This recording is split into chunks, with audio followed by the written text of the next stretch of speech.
नमस्कार, मैं हूं प्रीति रघुनंदन। क्या बंगाल में ममता बनर्जी की जीत कांग्रेस समेत तमाम दूसरी पार्टियों के लिए सियासी ऑक्सीजन की तरह है? ज्यादातर विपक्षी पार्टियां इस बात से खुश हैं कि ममता बनर्जी ने बंगाल में बीजेपी को मात दे दी है, लेकिन सबसे हैरानी वाली तस्वीर या रवैया कांग्रेस का है। कांग्रेस का क्या रवैया है ये भी बताते हैं। 2016 के चुनाव में कांग्रेस ने बंगाल में 44 सीटें जीती थीं। कांग्रेस का वोट शेयर भी 12% से ज्यादा का था, लेकिन इस चुनाव में कांग्रेस की जमीन साफ हो गई।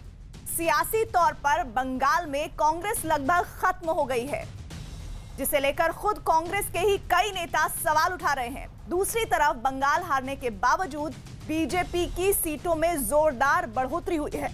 सीट 3 थी, बीजेपी के पास अब 77 हैं। यही नहीं, पुदुचेरी में भी भारतीय जनता पार्टी ने कांग्रेस को सत्ता से बाहर कर दिया।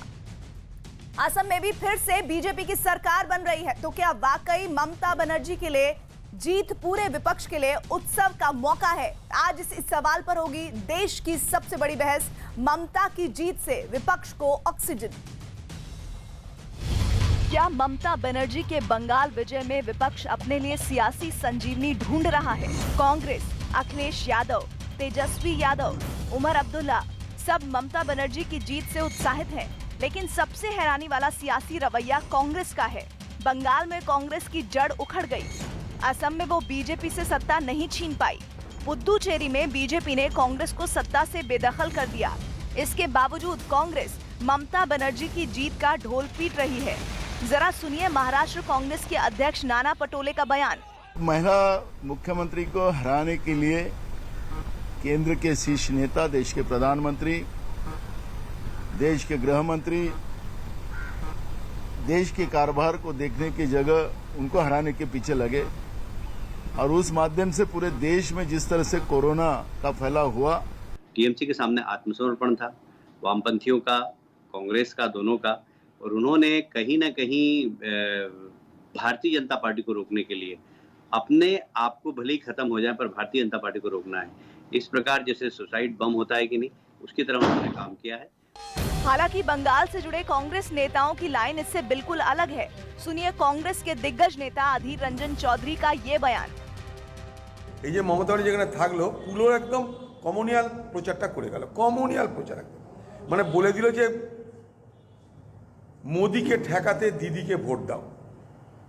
এই একটা ভয়ের আতঙ্কের বাতাবরণ মুসলমান সম্প্রদায়ের মানুষদের তৈরি করে দেওয়া হলো। মুসলমান সম্প্রদায়ের মানুষ এই ভরসা রাখতে পারলো না যে মোদির সঙ্গে সর্বভারতীয় ক্ষেত্রে কংগ্রেস লড়তে পারে, লড়ছে এবং লড়বে। इस बीच कांग्रेस के आचार्य प्रमोद कृष्णम ने ट्वीट किया। इस बीच बात बंगाल से बढ़कर दिल्ली तक पहुंच गई। खुद टीएमसी के नेता कह रहे हैं कि बंगाल तो जीत लिया, अब दिल्ली की बारी है। बहुत बड़ा खेला होगा उधर। तो क्या कहना चाहेंगे जिस तरह से ये अभी बहुत बधाई दे रहा है नेशनल लेवल पर ममता बनर्जी को। हमें लगता है एक नया पॉलिटिक्स इंडिया के लिए शुरू हो जाएगा। लेकिन आज जरा इतिहास के पन्ने खोलना भी जरूरी है। ये तस्वीर 2018 की है, जब कुमार स्वामी के शपथ ग्रहण मंच पर विपक्षी दलों के नेताओं का जमघट लगा था।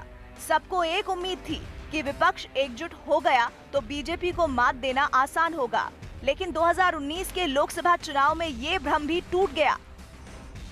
और कुल मिलाकर देखें तो 5 राज्यों के चुनाव में असम में बीजेपी की फिर वापसी हुई। पुदुचेरी में बीजेपी ने कांग्रेस से सत्ता छीनी। बंगाल में 3 सीट से बढ़कर बीजेपी ने 77 सीट जीती। शुवेंदु अधिकारी ने नंदीग्राम में ममता को मात दी।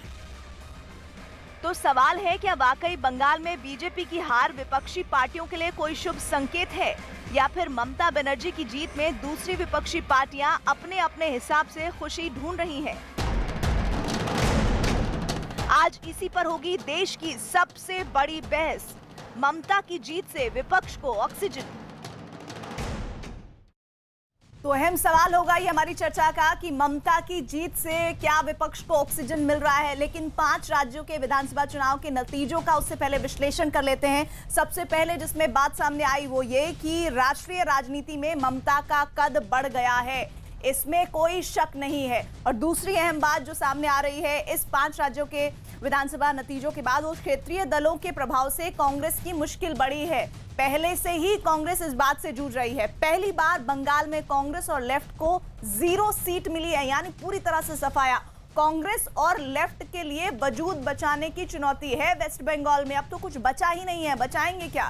बंगाल में बीजेपी अब मुख्य विपक्षी दल बन चुकी है। जो पार्टी 3 पर थी वो आज 77 पर पहुंच गई है। क्या मोदी विरोध का सबसे बड़ा चेहरा बनेंगी ममता बनर्जी? ये अपने आप में बहुत अहम होगा और इसी पर हमारे साथ बड़ा पैनल जुड़ेगा। लेकिन उस बीच आपको खबर बता दें, बिग ब्रेकिंग, राजभवन पहुंची है ममता बनर्जी राज्यपाल से मुलाकात करने के लिए। गवर्नर से मुलाकात करने के बाद वो अपनी सरकार बनाने का दावा पेश करेंगी। किस तरह से उन्हें प्रचंड बहुमत इस बार वेस्ट बंगाल की जनता ने दिया है, वो वेस्ट बंगाल की जनता जिसमें तमाम तरह के मुद्दे कहे जा रहे थे। कहा जा रहा था कि मुमकिन है कि वोटों का ध्रुवीकरण होगा, मुमकिन है कि जिस तरह से एंटी इनकम्बेंसी फैक्टर को विपक्ष भुना रहा था, खासतौर पर बीजेपी, वो फैक्टर भी काम आएगा। लेकिन इस बीच तमाम तस्वीरों को नकारते हुए ममता बनर्जी ने हैट्रिक लगाई है सरकार में और सरकार का दावा पेश करने के लिए वो पहुंची है। राज्यपाल धनखड़ से मिलने के लिए, मुलाकात करने के लिए राजभवन पहुंची है। 5 तारीख को उनका शपथ ग्रहण होना है। ओथ सेरेमनी पेंडेमिक चल रहा है, तमाम उस बातों को ध्यान में रखते हुए, कोरोना नियमों को वो भी ध्यान रखा जाएगा। और कहा जा रहा है कि 6 तारीख को उनके मंत्री शपथ लेंगे, तो इन तस्वीरों पर भी हमारी निगाह रहेगी।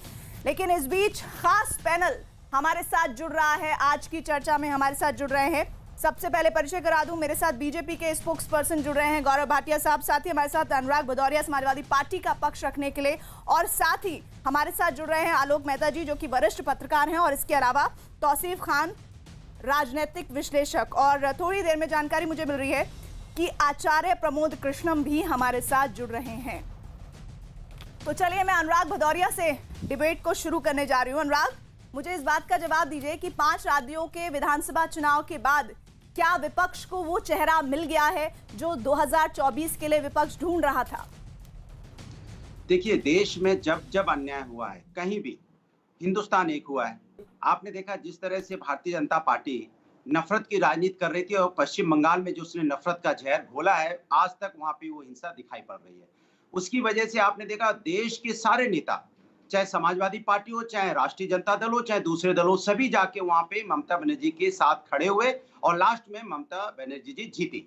तो ये संदेश है देश में कि अगर कोई भी नफरत की राजनीति, यहाँ पे धर्म और जात की राजनीति करके देश को तोड़ने की कोशिश करेगा, देश के अंदर में नफरत की राजनीति फैलाने की कोशिश करेगा, तो उसको मुंह तोड़ जवाब दिया जाएगा और देश की जनता उसको ऊंधे मुंह गिरा देगी। वही आज भारतीय जनता पार्टी के साथ हुआ। इतना पैसा, इतनी ताकत, इतनी दुनिया उन्होंने खर्च की, हर तरह के उन्होंने जो टीएमसी के नेता थे उनको तोड़ के बीजेपी में आए। बीजेपी तो वहां है ही नहीं, टीएमसी को बीजेपी में लेके आई थी। आप कुछ दिन बाद देखना, जो जीते हैं वो टीएमसी वाले वापस टीएमसी में चले जाएंगे, तो फिर बीजेपी है कहां पे? बीजेपी का कोई नेता तो वहां है नहीं। इसलिए मैं कहता हूं, लेकिन अनुराग भदौरिया, अभी शायद आपने नहीं सुना, हमने पैकेज में अधीर रंजन चौधरी को सुना जिसमें वो ये कह रहे थे कि किस तरह से ममता ने ध्रुवीकरण वाला जो अपना एजेंडा था, कम्युनल एजेंडा चलाया। उन्होंने अल्पसंख्यक जो है, माइनॉरिटी जो है, उनको डराया और तब जाकर ये एक कलेक्टिव वोट पड़ा है अल्पसंख्यकों का। देखिए, ये चीज पूरा हिंदुस्तान जानता है कि नफरत की राजनीति किसने वहां फैलाई है, कौन वहां पे क्या क्या शब्दों का इस्तेमाल कर रहा था, किसको बेगम क्या बोल रहा था, क्या नहीं बोल रहा था, अच्छी तरह जानते हैं आप भी। ये शब्दों का हम इस्तेमाल नहीं कर सकते क्योंकि भारतीय जनता पार्टी की तरह मैं उतना नहीं गिर सकता, उतनी नैतिकता हमारे अंदर है। भारतीय जनता पार्टी में तो नैतिकता है नहीं, वो तो कितना भी गिर सकते हैं। वो तो मन से जब शब्दों का इस्तेमाल जिस तरह से करते हैं भारतीय जनता पार्टी के शीर्ष नेता, हम तो उतना भी नहीं कर सकते। लेकिन मैं इतना जानता हूं कि हिंदुस्तान के, अगर किसी ने हिंदुस्तान को पीछे ले जाने की कोशिश की है, आज हिंदुस्तान को 50 साल पीछे ले जाने वाली अगर कोई पार्टी है तो भारतीय जनता पार्टी है। अब हिंदुस्तान की जनता जान गई है, ये जो असम में जीते इनकी लास्ट जीत है। इसके अलावा जिंदगी में वो अब उत्तर प्रदेश और देश में नहीं जीत सकते। उत्तर प्रदेश में देखिए हालत क्या है, पंचायती चुनाव में औंधे मुंह गिर गए हैं, अभी उठाए नहीं, पूरे प्रशासन लगा दिया। उसके बाद भी यहाँ पे भारतीय जनता पार्टी बुरी तरह हार रही है गांव में। सोचो आप क्यों हार रही है? क्योंकि इन्होंने जनता के साथ धोखा किया। ये तो आपका पर्सपेक्टिव है, विकास की राजनीति करनी थी, ये तो आपका पर्सपेक्टिव है, आपको लगता है। लेकिन गौरव भाटिया, कई तरह के एलिगेशन अनुराग भदौरिया ने वेस्ट बंगाल के नतीजों के बाद आपके लिए लगाई। सर, आपके सवाल का जवाब तो लें। अब आप देखिए बिना रोके नहीं, टोके आप आपने बोले। देखा पश्चिम बंगाल में सामने है, आपको सुनिए इसमें तो किसी सही, छुपा नहीं है। वो आप तो ये- उसको आप किस ये तरह अपना से देख मुंह रहे हैं छुपा उनका के भी बोल तो रहे सुन हैं, मैं लीजिए आपको सच पक्ष। बता रहा हूं। अनुराग भारतीय जी जनता पार्टी मेरी के पास गुजारिश तो है कुछ आपसे कि बचा सर ही नहीं है, देखिए क्या बोलेंगे, क्या वो? आपकी बारी हो बोलिए, कितने उसके बाद लोगों की बीच कोरोना में बार काल बार में मत मौत हुई, बोलिए। आपको ये पता है? रिक्वेस्ट है, इनको मैं तो आपसे उसका खास किसी तौर की पर चिंता कर रही नहीं हूँ। है कि कोरोना में गौरव भाटिया ऑक्सीजन जी, की वजह से ये देश में बताइए लोगों कि की मौत जो हो रही है। एजेंडा इससे ज्यादा ध्रुवीकरण शर्म की की बात क्या हो राजनीति का सकती आप है? चलाना चाह रहे थे वेस्ट बंगाल में, वेस्ट बंगाल की जनता ने आपको सिरे से खारिज कर दिया, ये विपक्ष का इस वक्त आप पर आरोप है। देखिए, ऐसे ही कुछ भी बोल दें जिसमें ना तर्क हो ना तथ्य सही हो, ये कई प्रवक्ताओं की आदत होती है जो रटी रटाई स्क्रिप्ट पढ़ते हैं। ये आंकड़े बड़े महत्वपूर्ण है। पहले मैं भारतीय जनता पार्टी की बात करूंगा, फिर महागठबंधन पे आऊंगा। असम में हमारी पुनः सरकार बनी, हमारी सीटें बढ़ गई, वोट परसेंटेज 29.5 से 31.5 हो गया। पश्चिम बंगाल आ जाते हैं, 3 सीटें थी, मैं इनको चुप करा लीजिए। हाँ, पश्चिम बंगाल में 3 सीटें थी, करीब 74-75 सीटें हमारी बढ़ गई और हमारा जो वोटिंग परसेंटेज था 10% से बढ़ के 38% हो गया। पुडुचेरी में हमारी सरकार बन रही है, यहाँ कांग्रेस की सरकार हुआ करती।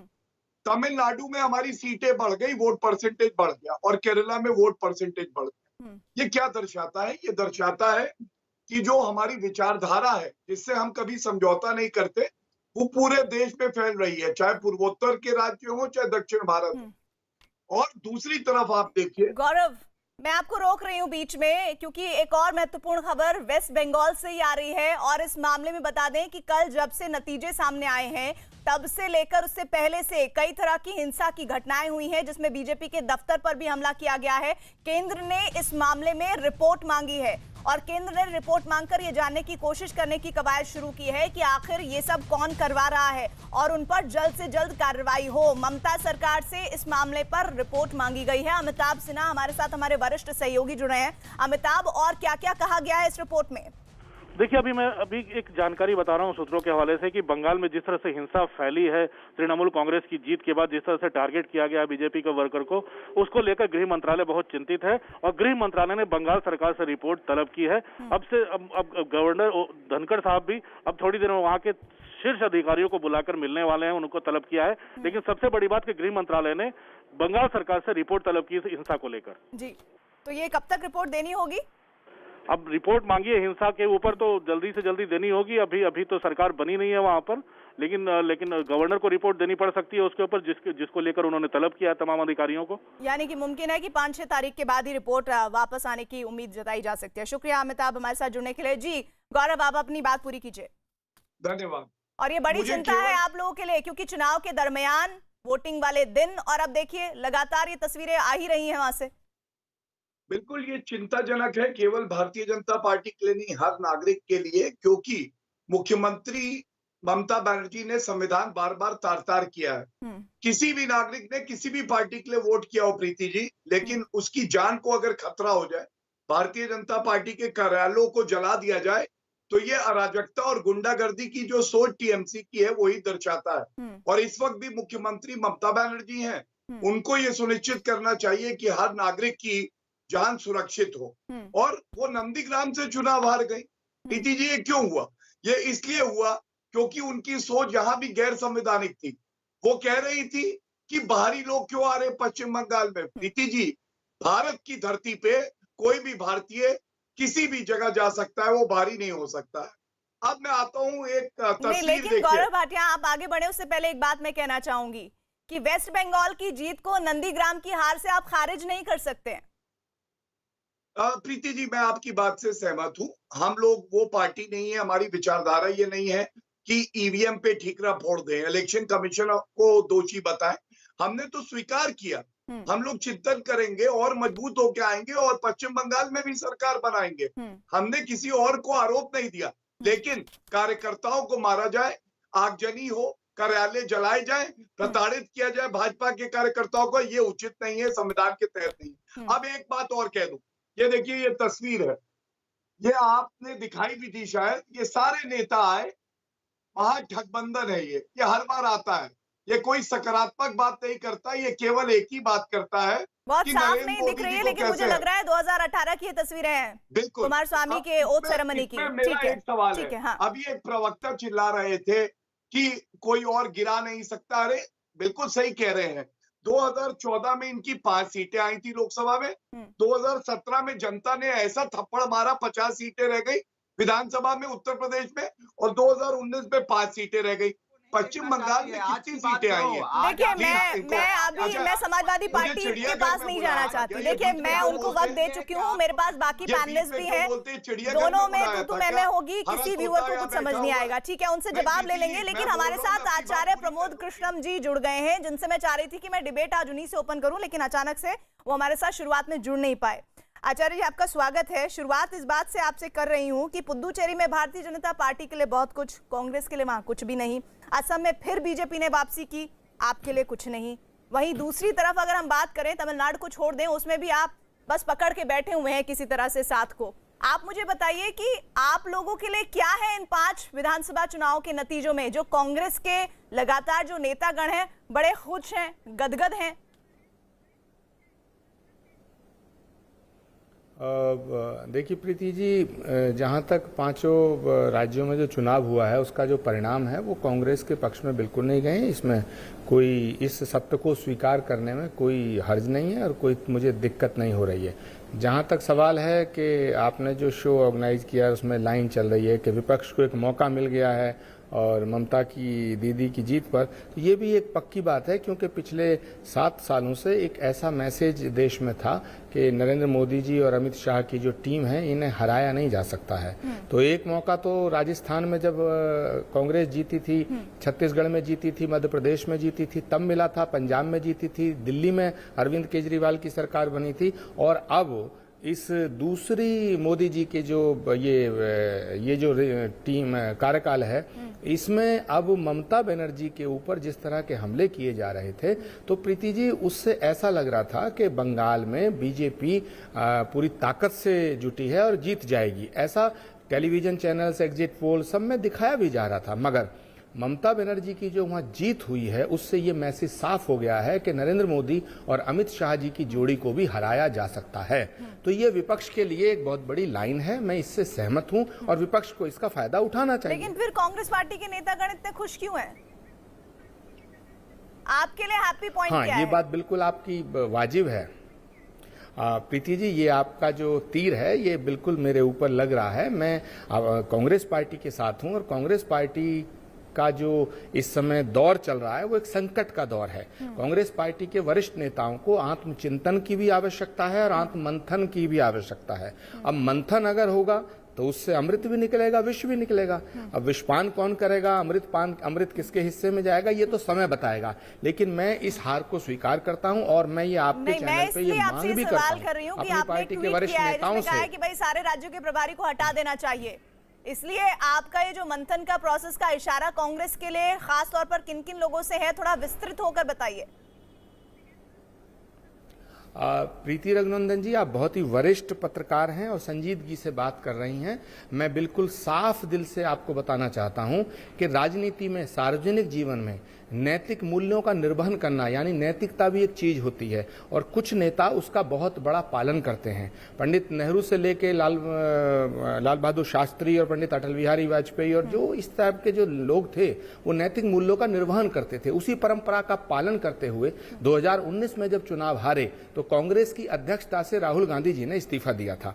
तो अगर हार की जिम्मेदारी लेते हुए राहुल गांधी इस्तीफा दे सकते हैं तो कांग्रेस के वो नेता जो आसाम के प्रभारी थे, आसाम के चुनाव का दायित्व जिनके ऊपर था, बंगाल का दायित्व था, वहां के प्रदेश कांग्रेस कमेटी के अध्यक्ष, केरल के अध्यक्ष, वो सब इस्तीफा क्यों नहीं दे सकते? उनको देना चाहिए। तो मैंने ये मांग की है कांग्रेस के वरिष्ठ नेतृत्व से कि वो इस पे गौर करें और कांग्रेस के उन नेताओं को अपने अपने पदों से इस्तीफा दे देना चाहिए जिनके ऊपर कांग्रेस को जिताने का दायित्व था। ठीक है, मैं गौरव भाटिया से इस पर एक रिएक्शन चाहती हूँ। गौरव भाटिया, लेकिन सच तो ये है कि जो बात बार बार कही जा रही है, चाहे अनुराग भदौरिया हो, चाहे प्रमोद कृष्ण जी हो, आपने जितनी ज्यादा अपनी ताकत को झोंका, नतीजे उस हिसाब से परिवर्तित नहीं हुए। आज भले ही आप 77 सीटों पर खुश हो लें, कहें कि हम 3 से 77 पर पहुंच गए हैं, लेकिन सच तो यह है कि एक बहुत बड़ी हार है जिसे अलग नजर से देखने या पेश करने की कोशिश बीजेपी कर रही है। प्रीति जी, आपने बहुत अच्छी बात कही। हमने ताकत को झोंका, और क्यों ना झोंके, हमारे पास ताकत है, हम ताकत को झोंकते हैं। आप बताइए, चिंता तो उनको करनी चाहिए जिनके पास ताकत है ही नहीं झोंकने के लिए। कांग्रेस पार्टी के लिए पहले कहा जाता था इनकी व्रत अवस्था है, अब ये मोक्ष अवस्था में है। ये हारते भी रहे, इनको फर्क ही नहीं पड़ता है। और बड़ी बात कर रहे थे नैतिकता की।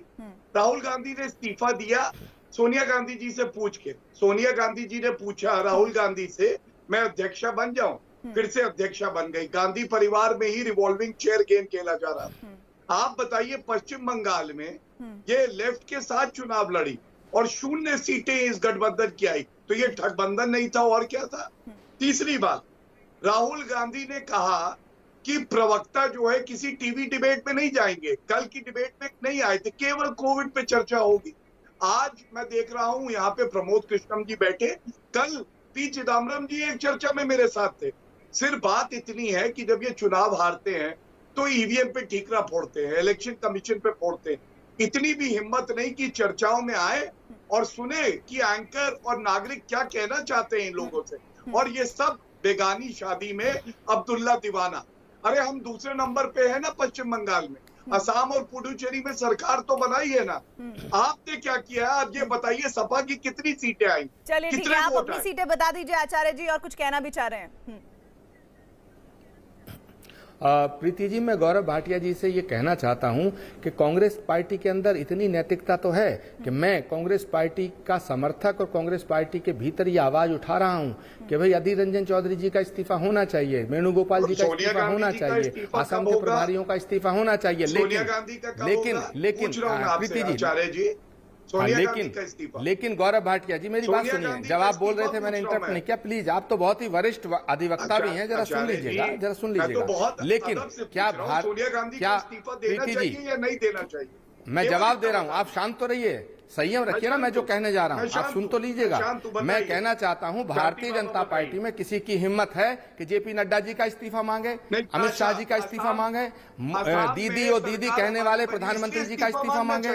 किसी की हिम्मत है? ये कांग्रेस पार्टी के अंदर इनर डेमोक्रेसी भी है और नैतिक मूल्यों का निर्वहन करने की हिम्मत भी है कि मैं अपनी पार्टी के वरिष्ठ नेताओं को उस कटघरे में खड़ा होकर के इस्तीफा मांग रहा हूं। अब आप में इतनी सलाहियत और इतनी संजीदगी नहीं है, इतना संयम नहीं है गौरव भाटिया कि मेरा जवाब सुने।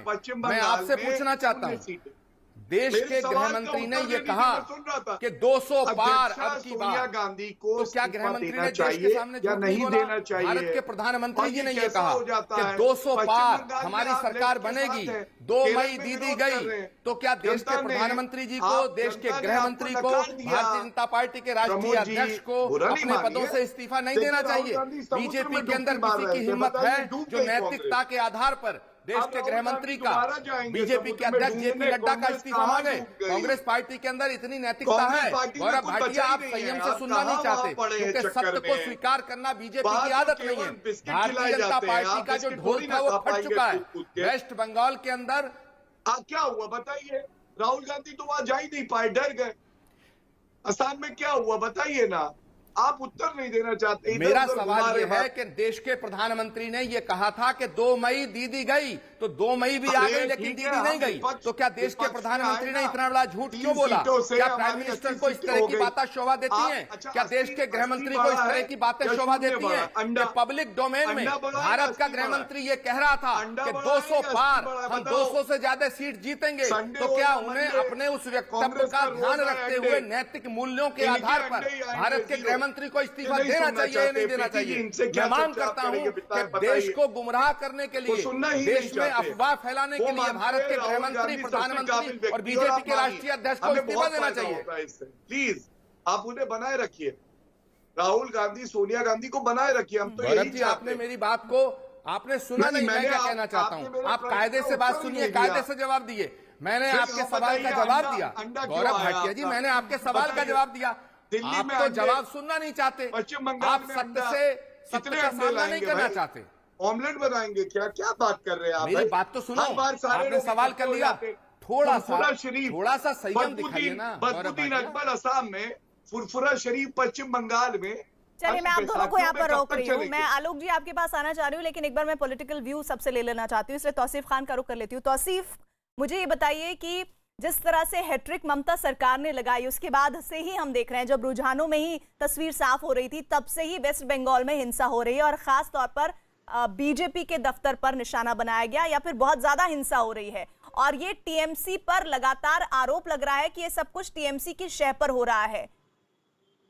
तो ये अब कैसे राज्यपाल तक चिंता जता चुके हैं? ऑफिसर हैं, उन्होंने उनका रिपोर्ट है, उनका कहना है कि भाई अगर वो रिकाउंटिंग ऑर्डर कर देंगे तो बीजेपी वाले उन्हें मार देंगे, उनके लाइफ को खतरा है। तो देखिए, इस तरह का माहौल नहीं बनना चाहिए, बहुत दुर्भाग्यपूर्ण बात है। अभी तो इलेक्शन खत्म हो गया, नरेंद्र मोदी जी और अमित शाह जी को अपना हार स्वीकार करना चाहिए और अपने पद से इस्तीफा दे देना चाहिए, क्योंकि ये इलेक्शन तो उनके ही नाम पे लड़ा गया। लेकिन अब ये उनका मामला है, पार्टी बीजेपी जो पार्टी है उसका अपना मामला है। बीजेपी में जो दूसरे दिग्गज नेता हैं वो काफी सालों से खामोश बैठे रहते हैं, ये कह के कि इनकी जोड़ी जो है हमेशा जीत लाती है। लेकिन पिछले 2 साल से तो कोई जीत नहीं दिख रहा। 2019 के इलेक्शन के बाद से हमेशा हर स्टेट में वोट प्रतिशत घटा है, 8% से लेकर के 20-22% तक हर स्टेट में जितने भी इलेक्शन हुए हैं वोट प्रतिशत घटा है।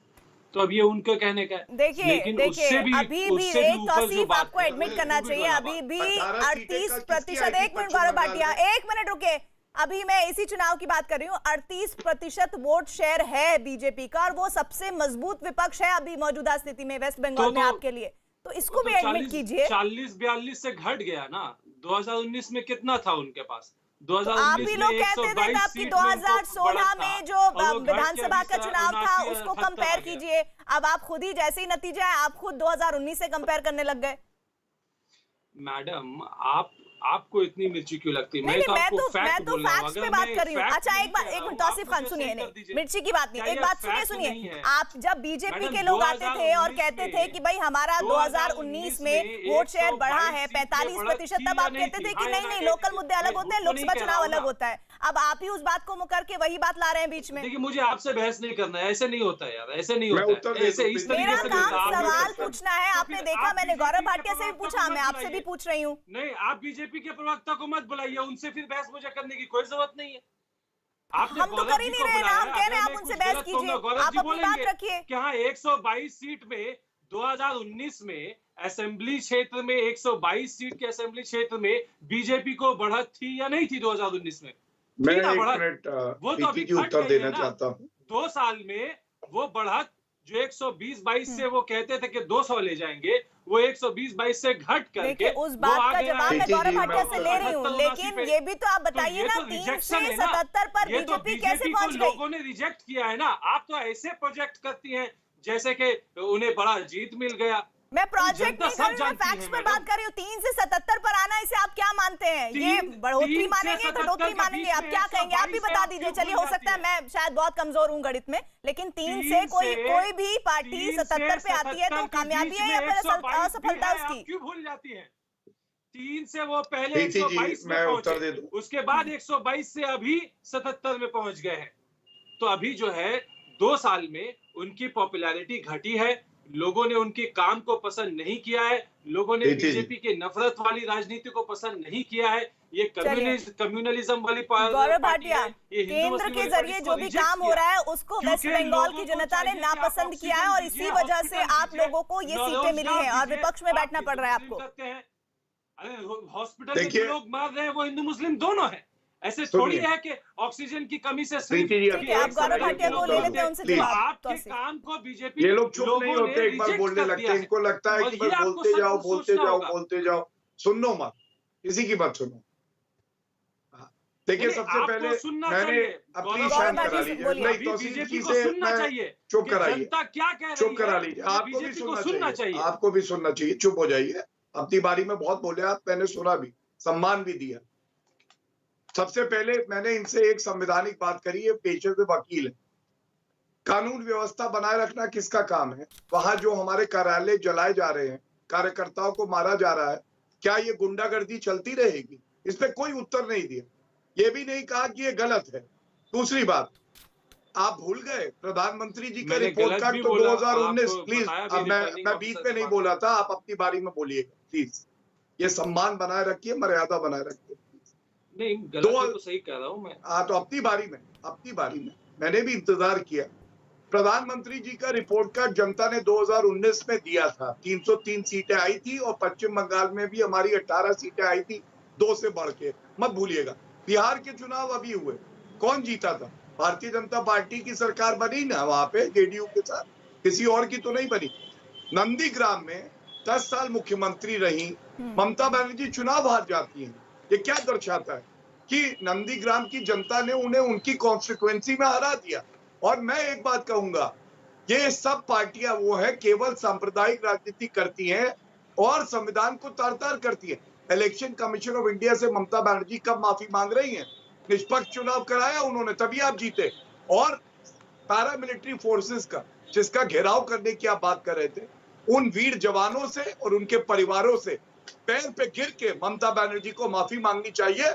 और इतना ही कहूंगा, समाजवादी पार्टी के प्रवक्ता भी यहाँ है, ना 1 में ना 13 में बेगानी शादी में अब्दुल्ला दीवाना, जो हाल लेफ्ट का और कांग्रेस का पश्चिम बंगाल में हुआ है, उत्तर प्रदेश में असेंबली के चुनाव होने दीजिए, इन्हीं का ये हाल होगा। समाजवादी का सुपड़ा साफ हो जाएगा इनका। चिड़ियाघर बना रखा है, बीच में बोलते रहते, चिल्लाते रहते। अनुराग, मैं आपके पास आऊंगी, लेकिन आलोक मेहता जी हमारे साथ बहुत देर से जुड़े हुए हैं, उनके पास एक बार भी मैं नहीं गई हूँ। आलोक मेहता जी, क्या इन नतीजों के बाद, खास तौर पर पश्चिम बंगाल के नतीजों के बाद, विपक्ष को वो ऑक्सीजन मिल गई है जिसकी तलाश वो 2019 के लोकसभा चुनाव के नतीजों के बाद से कर रहे थे? देखिए, मैं शांत भाव से आधा घंटे से सुन रहा हूँ, इसलिए मेरा निवेदन होगा कि यदि 1-2 मिनट जितना मुझे मिले कृपया बीच में हस्तक्षेप हो तो अच्छा लगेगा जी। और मैं, गौरव भाटिया जी भी बहुत वरिष्ठ प्रवक्ता हैं, अनुराग जी हैं और हमारे जितने और आचार्य जी हैं। मेरा निवेदन सबसे पहले तो ये होगा कि लोकतंत्र की विजय हुई, इतने बड़े पैमाने पर ममता जी की पार्टी जीती है। भाजपा को भी जो जब उनका दावा भी है वो 75 के 3 से 77 हो गए, अब उसको कम मान लीजिए, ज्यादा मान लीजिए।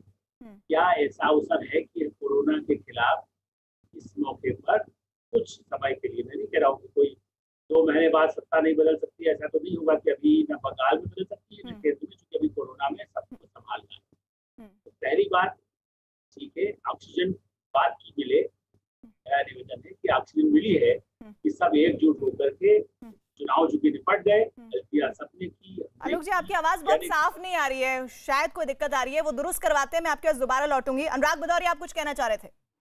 देखिए, मैंने अभी बीजेपी के प्रवक्ता कह रहे थे कि समाजवादी पार्टी पश्चिम बंगाल में क्या करने गई थी। इनको पता नहीं हिंदुस्तान की संस्कृति और संस्कार।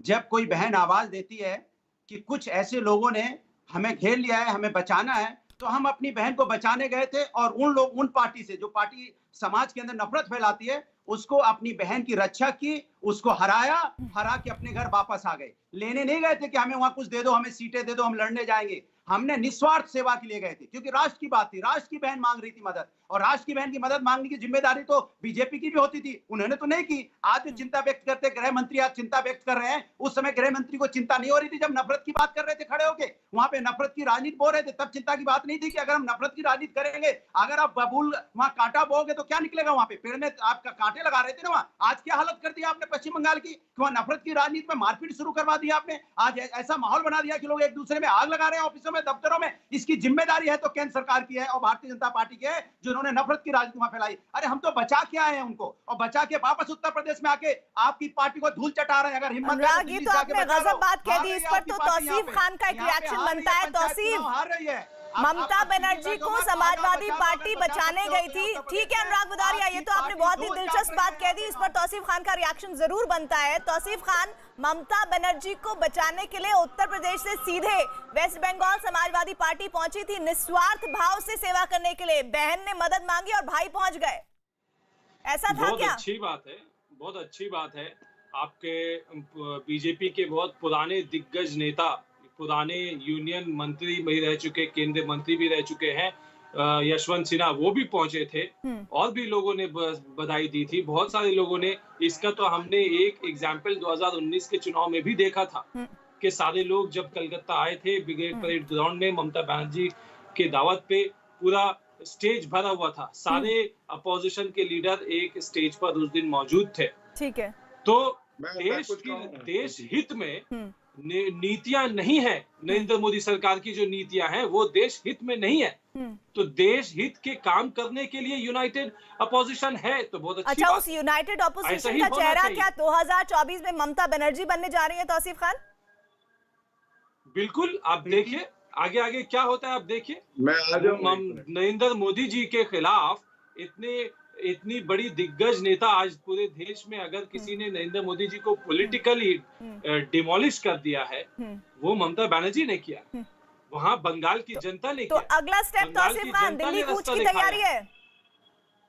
अभी फिलहाल देखिए ममता बनर्जी ने खुद प्रेस कॉन्फ्रेंस में कहा है, आज भी वो गई थी एक ऑक्सीजन पार्लर का उद्घाटन में। अभी फिलहाल तैयारी है कि कोविड के सिचुएशन से लड़ा जाए, ऑक्सीजन की कमी को पूरा किया जाए, वैक्सीनेशन हर लोग में दिया जाए, हॉस्पिटल में की फैसिलिटीज को ठीक किया जाए। यह सबसे बड़ा प्रोग्राम है।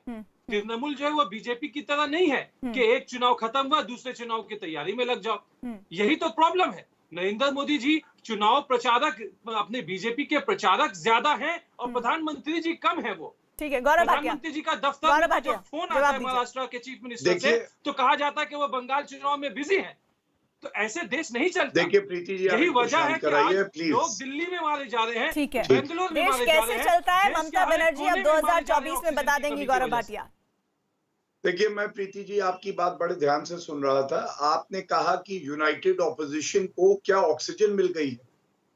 देखिए, अगर कोई मृत हो जाए, विचारधारा खत्म हो जाए, शरीर में जान ना हो, उसमें जितना भी ऑक्सीजन डाल लीजिए कोई फर्क नहीं पड़ेगा। वही हाल महागठबंधन का है। और मैं क्यों ऐसा कहता हूँ, आप उसको कितनी भी ऑक्सीजन लगा लो, तोता चिड़ियाघर में तोता कहाँ से आ जाता है?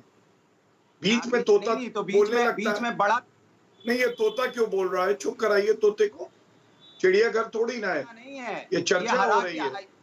प्लीज जी, आप अपने मौके पर बोलिएगा ना, आप इन्हें बोलने दीजिए।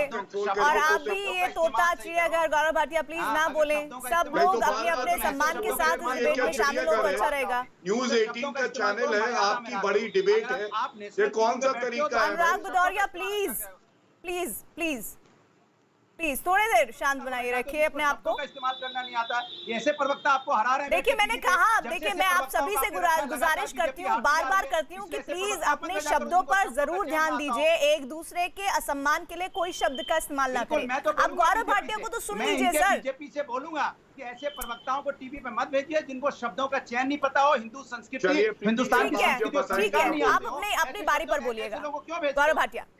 ठीक है, देखिए मैंने अभी एक बात सुनी और बहुत गौर भी उस पर फरमाया। एक यहाँ पे सपा के प्रवक्ता कह रहे थे बहन ने बुलाया और इसीलिए सपा चली गई। शक्ति मिल्स में भी बहनों के साथ जब गलत हुआ था ना, दुराचार, बुला रही थी, तो इनके मुखिया ने कहा था लड़के हैं, लड़कों से गलती हो जाती है और गैंगरेप नहीं होता। इसलिए प्रवचन देना बड़ा आसान है। बात आज क्या हो रही है, ये यूनाइट कब हुए मैं आपको बताता हूँ। 2019 में सब लोग महागठबंधन बना के यूनाइट हुए थे। क्या हुआ प्रीति जी, हम सब ने देखा। इसके अलावा 2017 में सपा और कांग्रेस एक हो गई थी, लड़के एक हो गए। क्या हुआ, 50 सीटें नहीं आई इनकी, ये हाल हो गया। 2019 में लोकसभा में उत्तर प्रदेश में बुआ और बबुआ एक साथ आ गए, सपा की सीटें 5 ही आई, भारतीय जनता पार्टी ही जीती।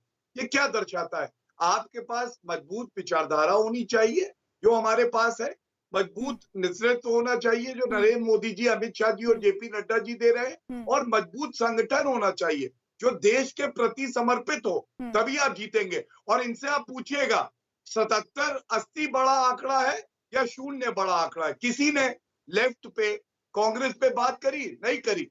ये सारे दगे कारतूस एक साथ आना चाहते हैं। सारे दगे कारतूस भी आ जाए, कुछ नहीं कर इसीलिए पाएंगे। हार गए, हारने के लेकिन बाद गौरव भाटिया, आप कितना भी दगा हुआ कारतूस बोले, सच तो ये है कि भाई जो आंकड़ा है वो ये है कि 213 सीटें इस वक्त वेस्ट बंगाल में ममता बनर्जी के पास है। उन्होंने जो क्लेम नहीं किया था उससे ज्यादा उनके पास है। आप लोग डबल इंजन की सरकार कर रहे थे, वो आप नहीं बना पाए, 200 का आंकड़ा दे रहे थे। लेकिन हाँ, ममता बनर्जी ने कहा था कि वो डबल सेंचुरी लगाएंगी और उन्होंने उससे ऊपर सीटें पहुंचाई, 213। तो आपको अपलॉड करना पड़ेगा, भले ही आप अपने मन में करें। मैं अभी आचार्य प्रमोद कृष्णम का रुख करना चाहती हूँ। आचार्य जी, 2024 का चुनाव ममता बनर्जी की अगुवाई में लड़ने के लिए कांग्रेस पार्टी तैयार है? देखिए प्रीति जी, एक तो मैं बड़ी करवद्ध प्रार्थना करना चाहता हूं कि अनुराग भदौरिया समाजवादी पार्टी के प्रवक्ता हैं और आपके गेस्ट हैं, उन्हें कभी तोता बता देना, कभी कौवा बता देना, ये ठीक नहीं है। गौरव भाटिया, मैंने कहा ये बात, मैंने कही ये बात, प्रयोग ना करें। हाँ। दूसरा प्रीति जी, गौरव भाटिया जी सुप्रीम कोर्ट के वरिष्ठ अधिवक्ता हैं और भारतीय जनता पार्टी के राष्ट्रीय प्रवक्ता हैं। अब देखिए, अब आप अपनी बारी पर बोले तो बेहतर रहेगा। आप लोग अपनी बारी पर बोलिए, आचार्य जी की बारी है, उनको बोलने दीजिए। नहीं बोलता हूं, लेकिन मैं जब भी बोलता हूं गौरव भाटिया सुनना नहीं चाहते हैं। मेरे जवाब को वो सुनना नहीं चाहते हैं गौरव भाटिया जी। लेकिन प्रीति जी, मैं आपके माध्यम से गौरव भाटिया से एक सवाल करना चाहता हूं। प्रीति जी, मेरा सवाल ये है कि अगर वेस्ट बंगाल के अंदर बीजेपी जीत गई होती तो उसका श्रेय नरेंद्र मोदी जी और अमित शाह जी को मिलता। तो आज बीजेपी जब वहां हारी है बुरी तरह से, तो क्या इसकी जिम्मेदारी नरेंद्र मोदी जी और अमित शाह की है या नहीं है? अगर जीतने का श्रेय मोदी जी का हो सकता है तो हारने की जिम्मेदारी किसकी? अच्छा ठीक है, मैं ये इस बात का जवाब लूंगी, मैं जवाब लूंगी। लेकिन आचार्य जी, क्या 2024 का चुनाव विपक्ष को मिली ऑक्सीजन के आधार पर ममता बनर्जी की अगुवाई में कांग्रेस पार्टी लड़ेगी? मैं आपसे ये सवाल इसलिए कह रही हूं कि आप न सिर्फ राजनीतिक विश्लेषक हैं, आप न सिर्फ कांग्रेस पार्टी के समर्थक हैं, बल्कि आप एक स्टार कैंपेनर भी रहे हैं कांग्रेस पार्टी के। देखिए, मैं प्रीति जी आपके सवाल को बिल्कुल टालूंगा नहीं, जवाब दूंगा। आज की स्थिति जो है उसमें ममता बनर्जी ने नरेंद्र मोदी जी और पूरी भाजपा को शिकस्त दी है बंगाल में। इसलिए नरेंद्र मोदी जी को और अमित शाह जी को, जेपी नड्डा जी को, भाजपा के पूरे तंत्र को पूरी ताकत से धूल चटाने का काम ममता बनर्जी ने किया है। ममता बनर्जी इस देश की एक बहुत बड़ी नेता के रूप में उभरी हैं। लेकिन 2024 में किसके नेतृत्व में चुनाव होगा ये कहना अभी संभव नहीं है। जब 2024 आएगा तो किसका नेतृत्व होगा, कौन प्रधानमंत्री का कैंडिडेट होगा, ये हम लोग तब डिसाइड करेंगे। गौरव भाटिया, आप आचार्य जी के सवाल का जवाब दीजिए। बिल्कुल, देखिए आचार्य जी, पहली बात तो मैं ये कह रहा हूँ, जब डिबेट में मर्यादा बनी रहती है तो दूसरा व्यक्ति भी बनाए रखता है। बीच में कोई बार बार बोले, टोके, तो ये उचित नहीं है। फिर उसको जवाब भी देना उसी की भाषा में हम लोग को आता है। दूसरी बात, आपने कहा कि इस्तीफा देना चाहिए भारतीय जनता पार्टी के वरिष्ठ नेताओं को। क्या राहुल गांधी के नेतृत्व में 35 चुनाव हारी थी कांग्रेस? राहुल गांधी ने 35 बार इस्तीफा दिया था। सोनिया गांधी इस्तीफा देंगी? अभी कहिएगा इस डिबेट के बाद जाके सोनिया गांधी को इस्तीफा देने के लिए। और तीसरी बात, असम में जीत हुई, पुडुचेरी में जीत हुई, 3 से 80 सीटों पे पश्चिम बंगाल में पहुंच गए, तमिलनाडु और केरल में सीट बढ़ी और वोट बैंक बढ़ा, लेकिन आप हमारा इस्तीफा मांग रहे हैं। और राहुल गांधी जो हरा रहे हैं चुनाव, अध्यक्षा आपकी गई नहीं कहीं पे भी कैंपेनिंग करने, उनसे आपको कुछ नहीं कहना है। ये वजह क्या है प्रीति जी? ये लोग, इनका घर जल जाए, इनको कोई फर्क नहीं पड़ता। इनको बस ये चाहिए कि भाजपा के घर में चिंगारी चली जाए किसी तरह। ठीक है आचार्य जी, जवाब दीजिए। बना रखा है आचार्य जी, वही वाली बात जो ज्यादातर कांग्रेस के पार्टी के नेता ट्विटर पर कर रहे हैं कि अपनी हार से दुखी नहीं है जितनी टीएमसी की जीत से या फिर बीजेपी की हार से दुखी हैं। देखिए प्रीति जी, शत्रु का शत्रु दोस्त होता है, मित्र होता है, और मित्र का शत्रु शत्रु होता है। तो ये तो अगर नरेंद्र मोदी जी और अमित शाह जी के द्वारा लीडरशिप में जो सरकार चल रही है पूरे देश के अंदर, जो व्यवस्था चल रही है, उससे बहुत लोग कष्ट में हैं, पीड़ा में हैं। वो जो भी इनको हराएगा उसकी जीत पर खुश होते हैं, ये तो नेचुरल बात है। दूसरी बात ये है, ये ऐसा पहले भी होता था, पहले मेरी बात पूरी होने दीजिएगा, ये ऐसा पहले भी होता था जब इंदिरा जी का जमाना था, तो जो इंदिरा जी के विरोधी थे वो सब इंदिरा जी की हार पर बड़े खुश हुए थे। तो प्रश्न ये पैदा होता है, मेरा सवाल ये नहीं था गौरव जी, मेरा सवाल ये था कि वेस्ट बंगाल में अगर जीतती बीजेपी तो उसका श्रेय नरेंद्र मोदी जी और अमित शाह को जाता, तो क्या हार की जिम्मेदारी इनकी है या हार की जिम्मेदारी मुकुल राय और दिलीप घोष जैसे बेचारे छोटे मोटे नेताओं की है? दूसरी बात गौरव जी, 10 सेकंड और दीजिएगा। दूसरी, मैंने आपको बड़ा तसल्ली सुना। दूसरी बात, मेरा सवाल ये था, मैंने इस्तीफा इसलिए नहीं मांगा अमित शाह जी का कि वहां बीजेपी हार गई। मैंने इस्तीफा इसलिए मांगा कि अमित शाह जी बीजेपी के नेता होने के साथ साथ देश के गृह मंत्री भी हैं, और नरेंद्र मोदी जी बीजेपी के नेता होने के साथ साथ देश के प्रधानमंत्री हैं, सबसे लोकप्रिय ताकतवर प्रधानमंत्री है। वो प्रधानमंत्री और वो गृह मंत्री ये कह रहे थे कि 2 मई ममता गई, दीदी गई और 200 से ज्यादा हम सीट जीतेंगे। तो देश के सामने इतना बड़ा लेकिन देश का गृह मंत्री अगर बोलता है, प्रधानमंत्री बोलता है, तो इस्तीफा देने की आचार्य जी, बीजेपी तो ये कह रही है कि दीदी गई, भाई जो सीट्स थी वो तो बड़ी है ना इनकी, तो मतलब कि जो सफोकेशन था वो इन सीटों में उन्हें दिख रहा है, वो इस तरह से देख रहे हैं उन सीट्स को। नोट नहीं करी आपने, मैं उसको उत्तर दे दूं, जरा बड़ी अहम है।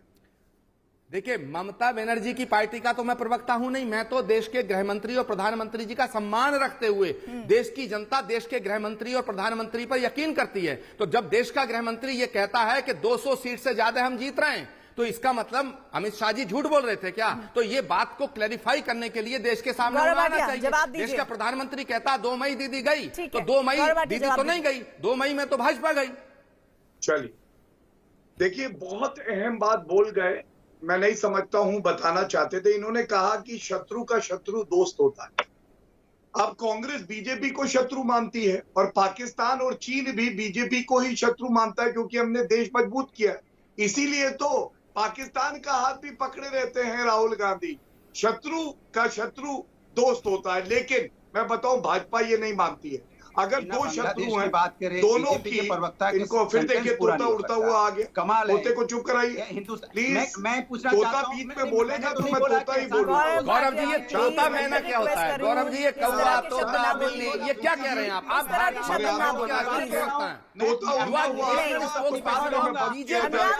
अनुराग भदौरिया, आप गौरव भाटिया को कंप्लीट तो करने दीजिए। नेशनल पार्टी, आप उसके नेशनल स्पोक्स पर्सन हैं, आप अनुराग भदौरिया को तोता मैना, ये क्या भाषा है आपकी? शांत कराइए। हॉस्पिटल में लोग यहाँ गाड़ी में बाहर होकर लोगों की मौतें हो जा रही हैं। 0 सीटें आई हैं। पाकिस्तान कहाँ से आ गया यहाँ पे? अनुराग भदौरिया प्लीज हिंदुस्तान के लोगों की उनको मौतें हो रही कंप्लीट करने दीजिए। अगला नंबर आपका ही है सर, प्लीज अब आप सुन तो लीजिए उनको। आ जाता है बीच में, कितने बेशरम, कमाल की बात है। हिंदुस्तान के लोग मर रहे हैं यहाँ पे। कितने बेशरम हॉस्पिटल में जगह नहीं है, वेंटिलेटर नहीं मिल रहा है, या किसी को ऑक्सीजन नहीं मिल रहा है, बेड के नीचे लोग लेट के ऑक्सीजन लेना चाहते हैं। मैं चिल्लाने आया और आप पाकिस्तान की बात, अगर आप चाहती है चिड़ियाघर बने, या मैं चिड़ियाघर का चिड़ियाघर नहीं बने। मैं चाहता हूँ याद दिलाना कि हिंदुस्तान के लोग परेशान है, हिंदुस्तान की सांसों में सांसें अटकी हुई है। लोग तोते को चुप कराइए, ये चिड़ियाघर थोड़ी ना है, ये बड़े चैनल का हिंदुस्तान के लोगों की चिंता नहीं करते, शो है। पाकिस्तान की चिंता तो चले जाओ पाकिस्तान, चले जाओ पाकिस्तान। 0 सीटें आई हैं, लड़के लड़कों से गलती हो जाती है। हिंदुस्तान के लोग करा रहे हैं, सोच रहे होंगे ये कैसा लड़का, इससे गलती हो गई, कि मुझे ऑक्सीजन दे दो, मेरी सांसें रुक जाएंगी। प्लीज चुप कराइए प्रीति जी, चुप कराइए। सरदर्द हो जाएगा, सैरिडोन लेनी पड़ेगी, मैं बता रहा हूँ आपको भी, मुझे कभी हमने सोचा था हिंदुस्तान बिना ऑक्सीजन के मरेगा? हिंदुस्तान के लोगों की अनुराग भदौरिया जी, देखिए आपने अपनी बारी से पहले ही बहुत कुछ बोल लिया, अब तो सुनने दीजिए उनको। मौतें हो जाएंगी, अब तो सुन लीजिए, पाकिस्तान की बात करते हो, चाइना की बात करते हो। अरे प्रीति जी, इनको हिंदुस्तान की चिंता नहीं है, इनको पाकिस्तान की चिंता ज्यादा रहती है। सोचते पाकिस्तान की नाम की राजनीति में कैसे आप बोल सकते हैं? हिंदुस्तान के लोग यहाँ पे मर रहे हैं, हिंदुस्तान के लोगों के लिए इन्होंने हिंदुस्तान के बारे में सोचा नहीं। वहाँ पे पश्चिम बंगाल देखिए ओवरलैप नहीं करेंगे आप। गौरव भाटिया को मुझे लगता है उन्हें अपनी बात रखने का मौका देना चाहिए। लोग कोरोना से परेशान होकर, ये सारे सवाल आपके उन्हीं से ही तो है, ये सारे सवाल उन्हीं से है ना, तो सुनिए तो जवाब भी। गौरव भाटिया, पाकिस्तान है, हिंदुस्तान की जनता का जवाब। प्रीति जी, मैं अपनी बात कर लूं और इनको प्लीज चुप करा लीजिए। देखिए, मैं क्यों ये बात कह रहा था, जरूरी नहीं है कि शत्रु का शत्रु दोस्त हो गया, इसलिए नहीं कि अगर विचारधारा का मेल नहीं है, जैसे कांग्रेस पार्टी, टीएमसी, जैसे असदुद्दीन ओवैसी सब सांप्रदायिक राजनीति करते हैं, आपस में दुश्मनी होगी तो हमारे दोस्त थोड़ी ना हो जाएंगे। हमारी विचारधारा से मेल खाना चाहिए, देश हित में होना चाहिए। और ये बड़ी तो जम्मू कश्मीर में क्या हुआ था जब पीडीपी के साथ आए थे, तब विचारधारा मैच कर रही थी गौरव भाटिया? नहीं, मैं आपको बताता हूँ, प्री पोल अलायंस नहीं हुआ था, 30 दिन तक वहां सरकार नहीं थी, लेकिन आप लोगों ने सरकार बनाने के लिए ऐसा किया ना। मैं आपको बता रहा हूँ प्रीति जी, आपका सवाल बेहतरीन है, उत्तर भी तो सुनिए।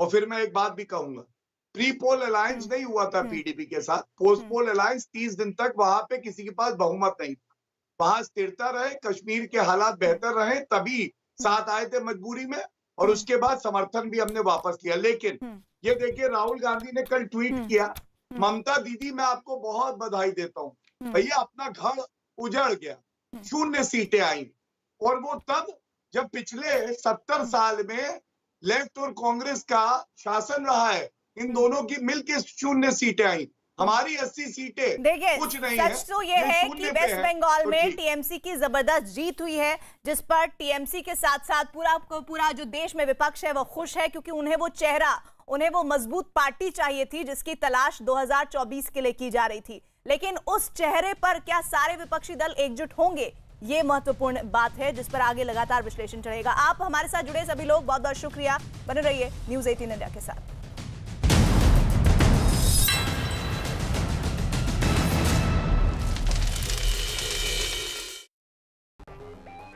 हम आपको हेल्थ सिस्टम के 4 सबसे बुनियादी